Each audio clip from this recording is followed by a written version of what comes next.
Overreach is a good one. Yes, it is a good one. I don't know if I have either of those on mine. Oh, yeah, I was wondering, I was like, I wonder how much, I mean, you can personally know, but what are your... Christian National. Thank you. Okay. Christian Nationalism and on your own. It was like... Excellent. Excellent. Okay. Great. Because 200 words is not a lot. You know, 200. I was told 2 minutes. And 2 minutes. For me, 100. It's my shoulder. I've never counted it that way. Well, that's what I've been doing. Like, yeah, I will talk slow. I will don't repeat it exactly that way, but I think I was like, Googling how many... Yeah, it helps you to have... Yeah. Yeah. I just feel like usually when there's something like this, they're like, everyone always goes anymore. And I'm just like, I'm never going to hear that person. You're never going to hear which person? The person that goes over the time limit. I'm not usually. I think I'm 2 minutes and 15 seconds.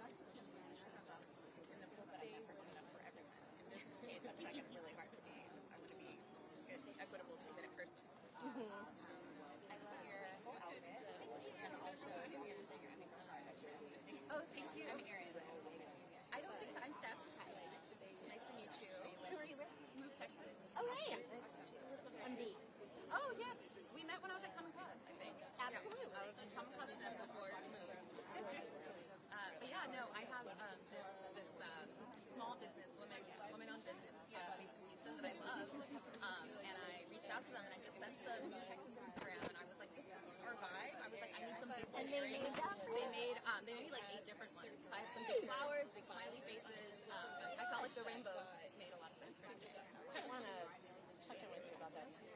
I think we better go before it's Also, raining, just y'all. So, thank you. So you should say the name. Oh my gosh. Those are wonderful.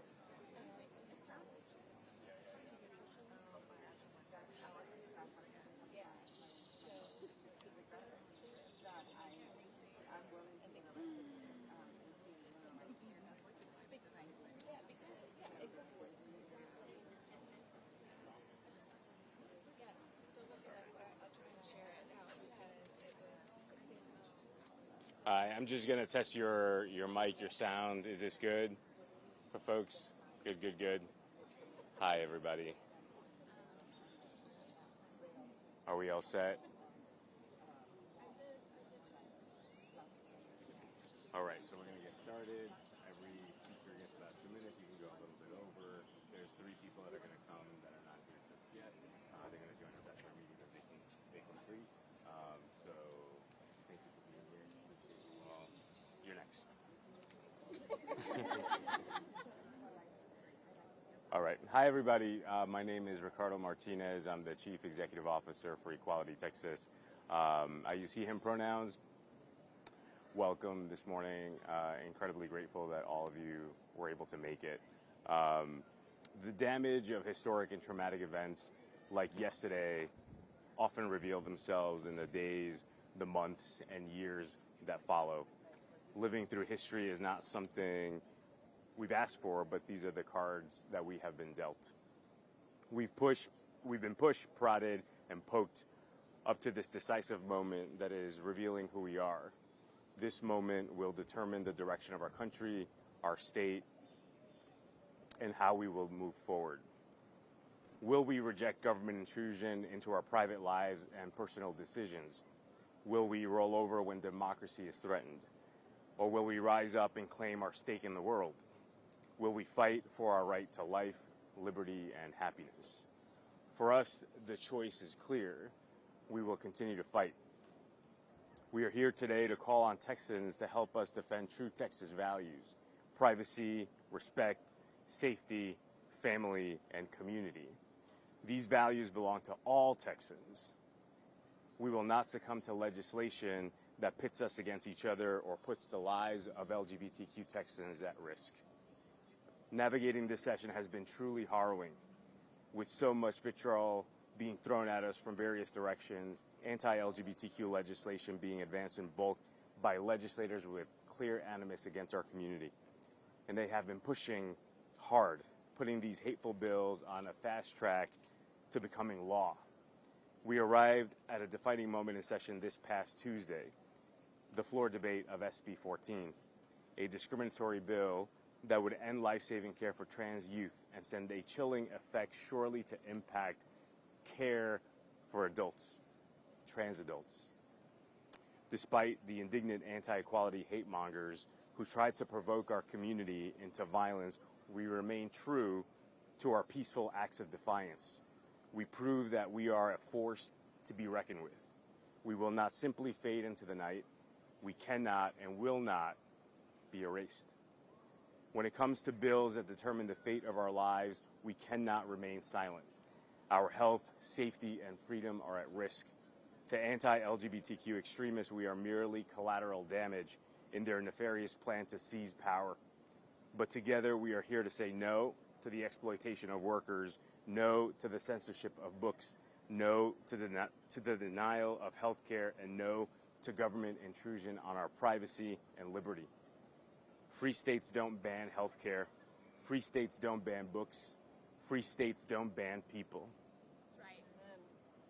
They can tear down our banners, they can push our bodies out of the gallery, they can be selective with the enforcement of their rules, but they cannot silence the millions of Texans who support trans and LGBT neighbors. Thank you very much.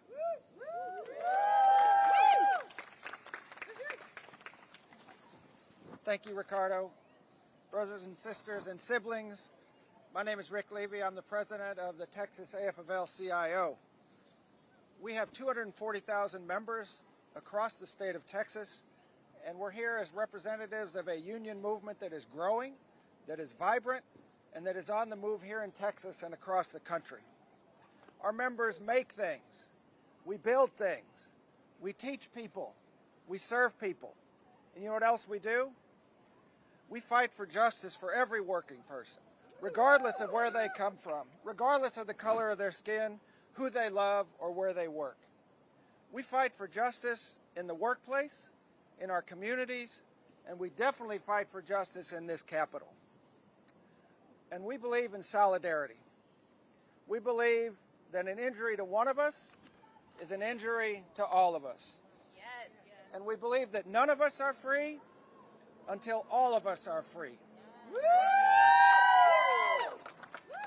And that's why we are so sickened by the bills that are being put forward, by the debate that is happening, by the hateful language, and by the activities of the DPS in trying to enforce and selectively enforce rules against people who are just coming to have their voices heard. It is a core principle of the labor movement that every individual has dignity, that all work has dignity, and that all workers should be treated with dignity and respect. And we reject the hate that is being directed towards our trans siblings in Texas. The labor movement stands with you now and will stand with you always. The same forces that are attacking you are trying to deny our fundamental rights as well, trying to deny our ability to organize and govern our own affairs at every level of government. But y'all, we have a very different vision of what Texas can be. And we're never going to reach that vision unless we continue to fight together and organize together to change the direction of this state. To the Texas legislature, stop the hate, stop the attacks. Your hate will not win, and you do not speak for us. Y'all, this is a challenging moment, but in this moment we have an amazing opportunity if we can come together and continue to organize and grow and learn from each other and grow together. If we do that, we can change Texas. And when we change Texas, we change the world. Yes! And so that is the task that's before us, and we'll be with you every step of the way. Solidarity forever.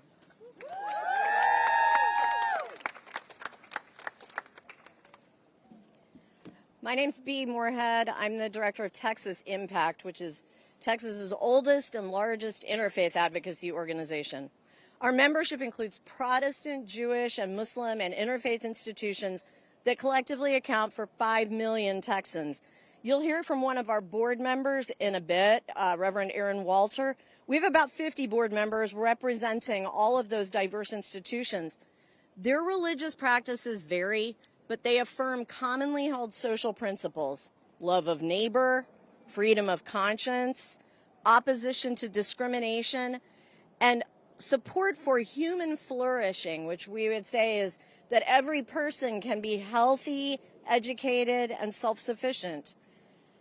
This session, Texas Impact's members have worked tirelessly to advance human flourishing, and we've been met with resistance at every turn. At the same time, we've confronted a counter-narrative actively undermining communities, families, and individuals. We often use the terms vulnerable and marginalized as though they were inherent characteristics, but they actually refer to choices that others make. This session, we're seeing legislation designed to marginalize and create vulnerabilities with the explicit intent to exploit those vulnerabilities later.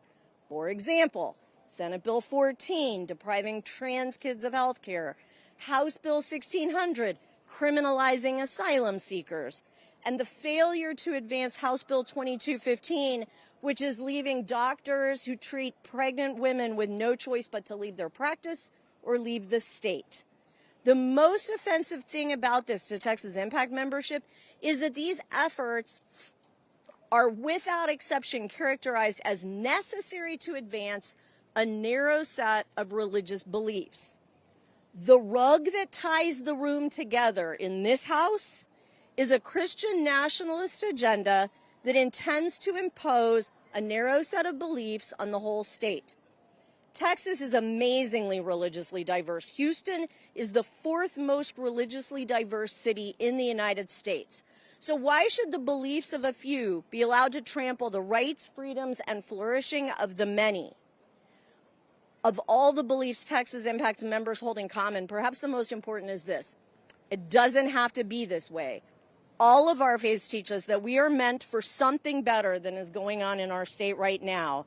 And we intend to keep working until all Texans can flourish. I'm going to end on a personal note. Today is the anniversary of another peaceful protest in our country's history that didn't end well. On May 4th, 1970, I was a kindergartner in Kent, Ohio. And like my classmates, I grew up understanding that the Kent State shootings were the result of political choices to confront nonviolent free speech with lethal force. Nobody died in the Capitol this week. The leadership needs to dial back their approach now so they don't end up responsible for the next Kent State. That's right.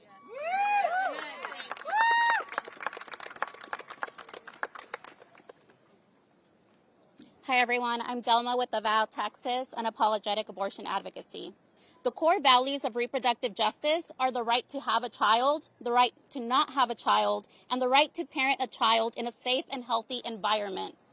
That includes safety, dignity, and care for trans youth. Reproductive justice cannot and will not be achieved when there are attacks on our bodily autonomy, on trans people, and on trans youth and their access to life-saving care. The attacks on trans people are taking a note right out of the fascist, white supremacist, anti-abortion playbook. These attacks on trans and intersex youth are being led by well-funded organizations that have also long worked in the courts and state houses to ban abortion and who see the attacks on trans people as part of the same fight to enforce their heteronormative, white, cis, nuclear, able-bodied unit that leaves no room for anyone who does not conform to their oppressive views of families. 10 years ago, abortion advocates packed every corner of this Capitol to rightfully make their voices heard in the face of the oppressive House Bill 2. No one was treated the way that our trans friends were treated on Tuesday. The rhetoric and ideologies being used to advance these bills are nothing short of genocidal. The tactics being used to suppress and silence us this session as we fight back are an absolute threat to democracy. I ask you, when the history books that they try to ban, but that they will not ban, look back on this era, what side of history do you want to be on? As my dear friend Sophia reminded us earlier this session, trans and queer people have always been at the forefront of every fight for progress, from bodily autonomy to the environment, to immigrant rights, to disability justice, to labor rights. We're at the forefront of all of these fights. because our identities intersect with them, because we recognize that they're the same fight, and because fighting back and protecting ourselves and each other is all we know in the face of injustice. We're here, we're queer, and we're not going anywhere.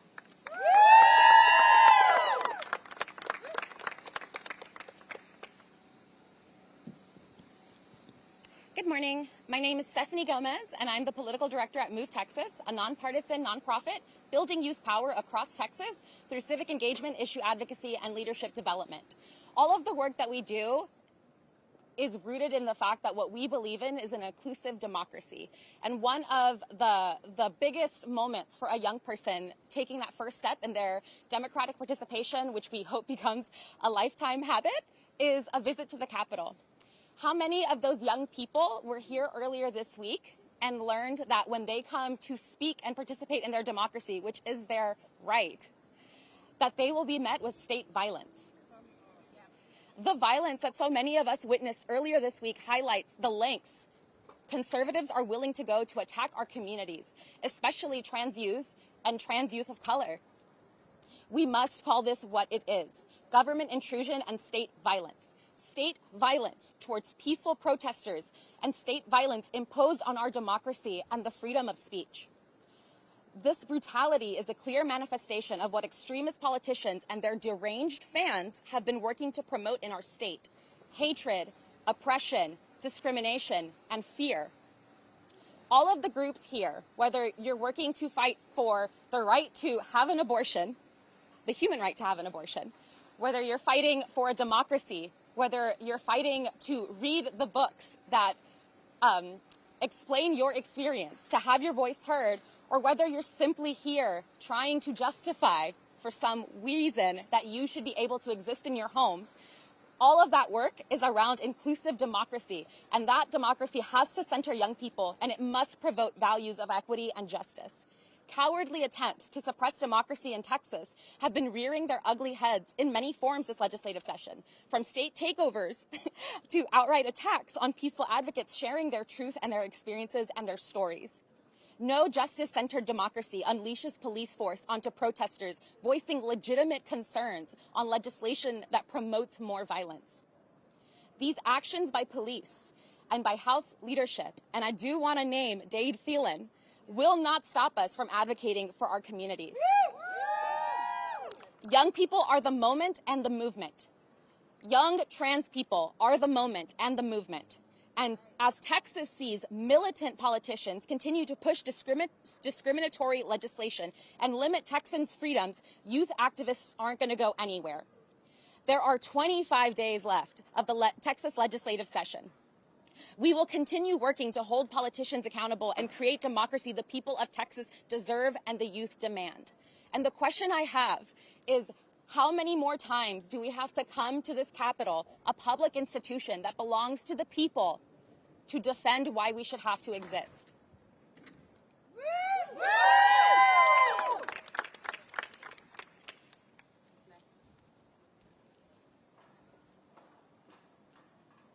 Darcy? Hi, everyone. My name is Darcy Caballero, and I'm the Government Relations and Political Director at Planned Parenthood Texas Votes. We're the advocacy and political arm of Planned Parenthood affiliates here in Texas. Things are bad here in Texas, y'all. Our fundamental freedoms are under attack from every single angle. What happened in this Capitol on Tuesday is in the House that belongs to the people is disgraceful and an embarrassment to anyone who loves this state. But it's also emblematic of the violence the people in this building have perpetrated against our communities every single day they've been in session this year. Greg Abbott, Dan Patrick, and Dade Phelan have conspired to strip us of our freedoms to decide the future that is best for ourselves and our families.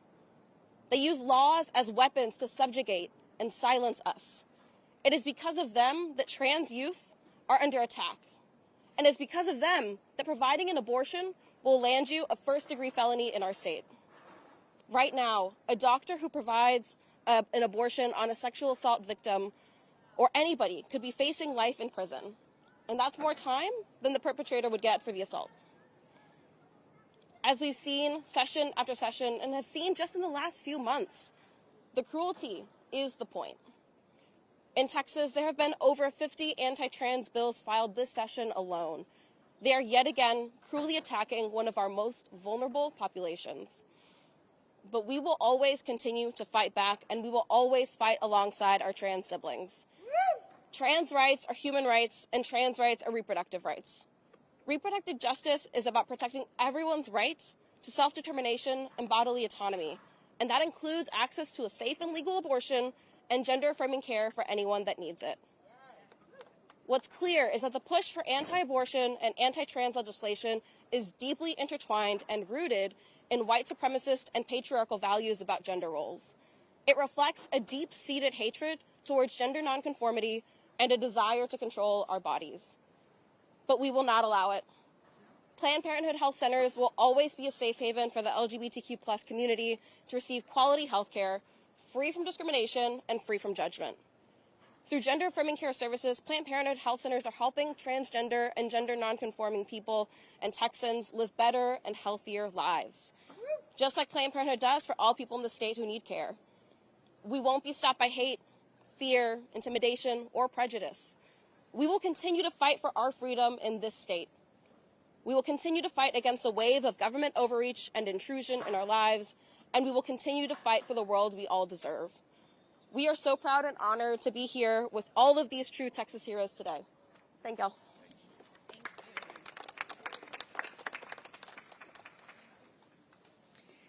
Good afternoon. My name is Kimiya Factory, and I'm the executive director of Black Freedom Factory, an organization that seeks to dismantle anti-blackness and racism throughout the state of Texas. I stand here today to remind everybody of two things. The first is that history cannot be rewritten. And the second is that history repeats itself. The very bedrock of this nation has to be given credit and work that the transgender community has contributed to this nation. Everything about democracy is transgender. The past, the present, and the future of this nation is transgender and non-binary and non-conforming and queer. We as allies have to stand up. We have to assist those who have fought for centuries, for decades, just for the right to be affirmed. What we see today as oppressive legislation was once a brutal sit-in in San Francisco, where individuals were profiled and strangled and murdered and beat just for wanting to be who they are, for expressing their creativity. And we're here today to fight for the future of transgender youth, to fight for the future of non-binary individuals who deserve the right to choose, who deserve the right to affirm the health care that they deserve. We will not stand for the use of excessive force when we are simply expressing our First Amendment right to freedom of speech, freedom of press, freedom of religion and assembly. You will not silence a nation that is free. We will not move backwards in the context of democracy if that means we have to rebuild an entire new one. Because one thing about this nation is that Texas is given a narrative. But right now, behind me, we represent the future of Texas because we will fight, we will call, we will knock, and we will rise. We will reach every Texan who feels forgotten, who does not feel uplifted, who does not feel validated. In the name of change, we stand together. And that is one thing that the oppressors don't want. They don't want us to stand together at the intersection of our identities. But the only problem for them is that we have nothing to lose and everything to gain. We stand in solidarity with Florida. We stand in solidarity with all of the other states who feel like it's at a boiling point, because it is. But I am here today to remind you that you are not alone. And if you feel like you cannot fight, we are all here to continue to fight for you. Thank you.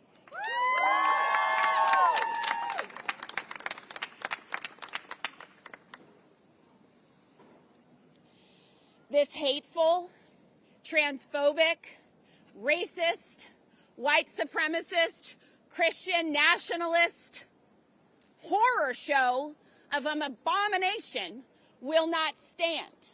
We will not stand for it, and we represent the majority of Texans and the world. Good morning. My name is the Reverend Erin Walter, and it is my honor to be with you. I use she, her pronouns. I'm a fourth-generation Texan, raising fifth-generation Texans, and I'm proud to serve as the executive director and minister of the Texas Unitarian Universalist Justice Ministry. TXUUJM represents 40 congregations and thousands of Texans from Brownsville to Plano, El Paso to Lufkin, big cities, small towns, suburbs, and rural areas. And we believe deeply in the separation of church and state. We are not asking people to stop their religious practices unless they are harming us, and they are. We are simply asking to be able to live our lives. Now, intrusions on bodily autonomy, whether by laws or by officers of the law, violate our religious freedom and our human rights. On Tuesday morning, we were singing with joy, singing for our lives, singing, "No nos moverán," we shall not be moved, because we know that we are part of a movement, as you've heard, that had people sitting at lunch counters, has people saying we belong in this country even if you say we don't. And trans Texans belong here and are going nowhere. Even though I know, and it breaks my heart, that some of my congregants have moved because they are having to make very difficult decisions for their families and their lives. So we've been singing outside that House chamber with joy, and every Sunday we are preaching our faith all around Texas in the inherent worth and dignity of every person, in justice, equity, and compassion in human relations. Where is the compassion in this house? In the use of the democratic process. And so we are teaching our youth. We are bringing them with us on lobby days. Some of them are here today. We bring them to the Capitol to learn, and they are pushed out. They wait all day to testify, just to not be heard. Our policies and our lawmakers should be embodying equality, leading by example. They should be working for what we really need. They have real work to do. Health care for all. Care for our beautiful Texas land and environment. Gun control and support for Uvalde families who were there on Tuesday pouring out their grieving hearts, just as we were here pleading for our lives and trans rights. We need our lawmakers to do the real work that Texans need, and they are on the wrong side of God, the wrong side of history, and they do not represent the majority of Texans. Thank you.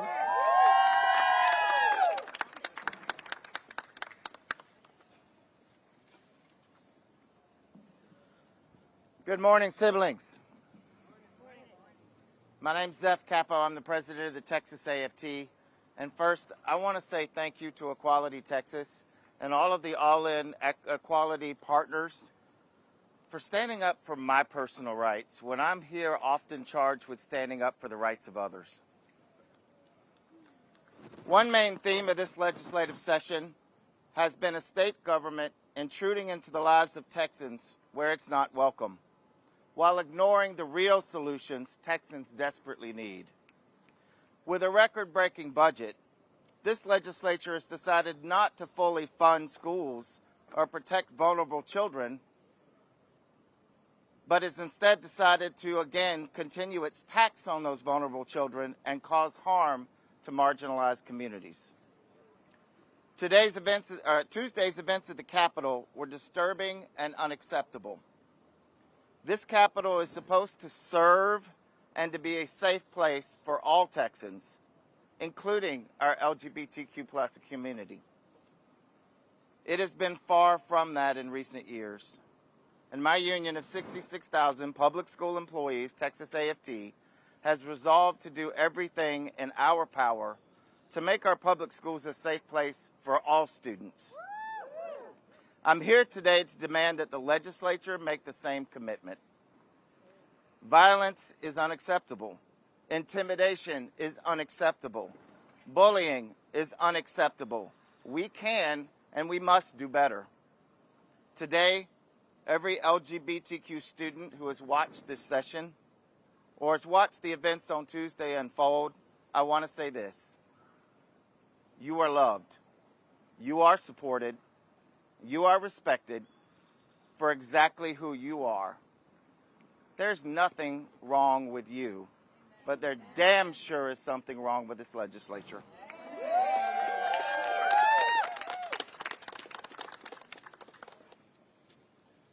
We're going to give two of the speakers a couple minutes. We have Emmett Schelling from the Transgender Education Network of Texas making his way down. So just give him a few minutes. I just want to thank everybody who's here today. I am rarely moved and inspired in this way to see our collective organizations come together for the good of Texas. As the largest statewide organization that champions LGBTQ equality, we are the recipients of the personal stories and the impact that having conversations about the humanity of LGBTQ people cause. There's 140 bills that have been filed against our community this year. That's more than 100 that were filed during regular session in 2021, and I really want people to think about this. 100 more bills that aim to control the way that we lead our lives, that take away from our privacy, our ability to make personal, private decisions, and our ability to send our kids feeling as if they're going to come home safe. We all deserve to be validated to lead peaceful lives. Is he here? Yes. All right. Time's done. Emmett.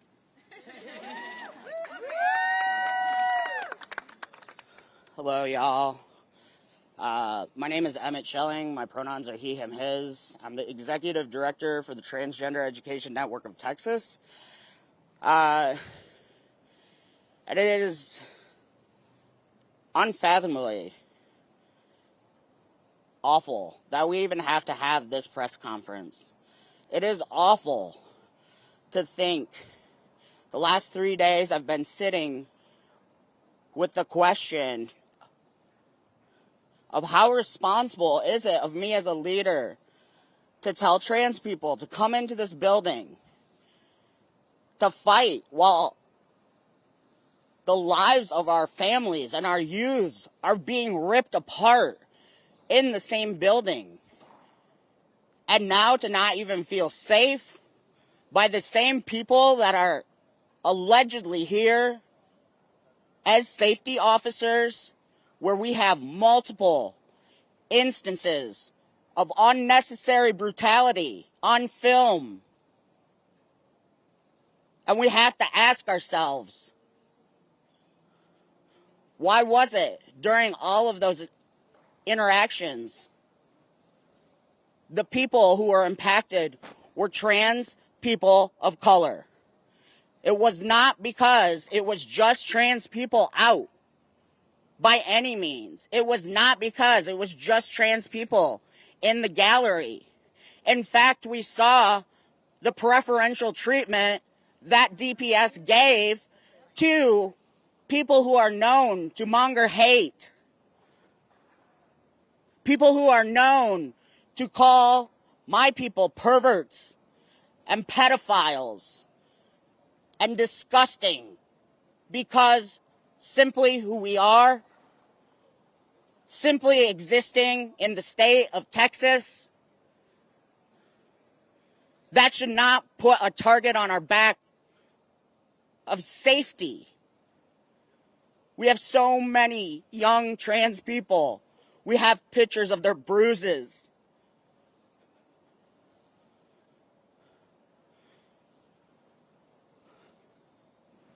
We have so many people that are disenfranchised in every single day of their life because of simply who they are, who come in here and were brutalized. In every piece of our lives, they are trying to brutalize us and rip us apart. We need cis allies' help. We cannot continue to stand here and be walking targets for DPS, for lawmakers that continue to push legislation for eradication out of their own mouths. This is what they say. I'm begging you. You see this. You see it is wrong. Please, someone help us.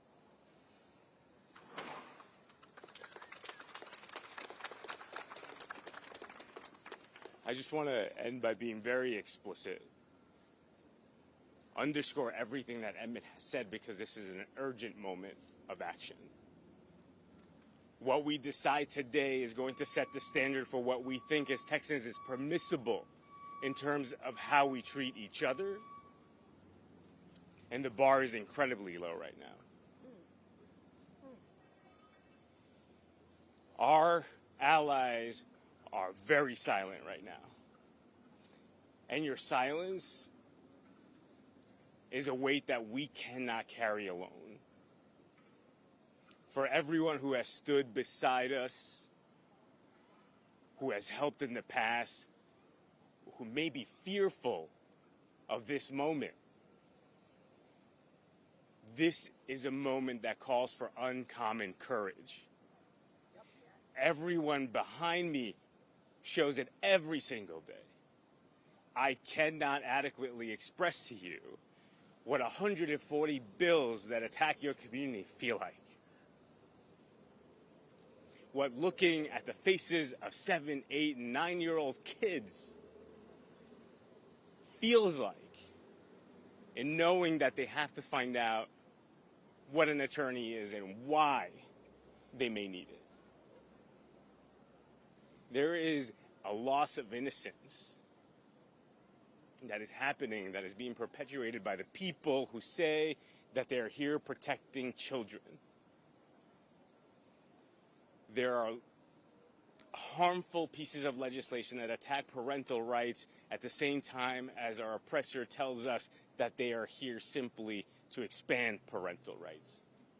But what they mean is that they're here to expand parental rights for everyone but LGBTQ parents, for everyone but trans folks, for folks who stand at the intersections of various identities, of ability, of race.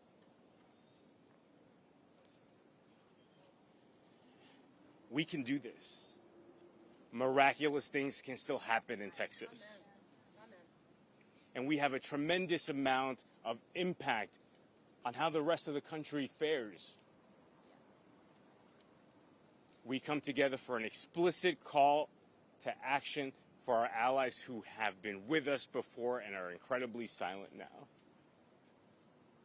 We will remember. And we have always had the power of the people.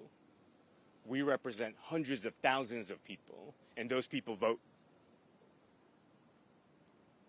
Our job here is to kill as many of these bad bills as possible, to mitigate harm whenever possible, to give people the support they need if discriminatory policies pass, and then to hold the lawmakers accountable who did not show up for us. And we will. Thank you very much for coming. I appreciate you. Appreciate all of you behind me. Thank you, thank you, thank you.